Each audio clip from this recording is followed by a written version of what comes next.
পশ্চিমবঙ্গ মানে শুধু দীঘা আর দার্জিলিংই নয়।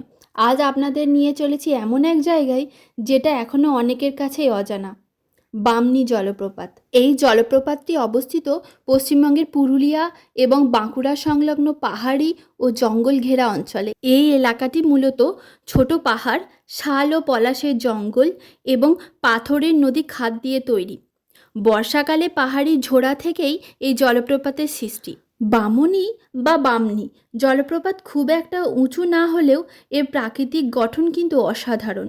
পাথরের স্তর বেয়ে জল নেমে আসে একাধিক ধাপে, আর নিচে তৈরি হয় প্রাকৃতিক জলাধার বা রক পুল।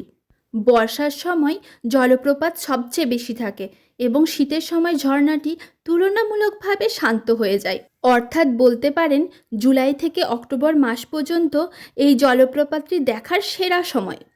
বামনি নামটি নিয়ে নির্দিষ্ট ঐতিহাসিক কোনো তথ্য স্থানীয় মানুষদের কাছে পাওয়া যায়নি। তারা মনে করেন এই নামটি এসেছে লোককথা বা আদিবাসী ভাষা থেকে। এই এলাকাটি শুধু জলপ্রপাতের জন্য নয়, এটি একটি সম্পূর্ণ ইকোসিস্টেম। শাল ও পলাশের বন, নির্জন পরিবেশ, তার সাথে মধুর পাখির ডাক, এই সব মিলিয়ে প্রকৃতিপ্রেমী মানুষদের জন্য একটি আদর্শ জায়গা।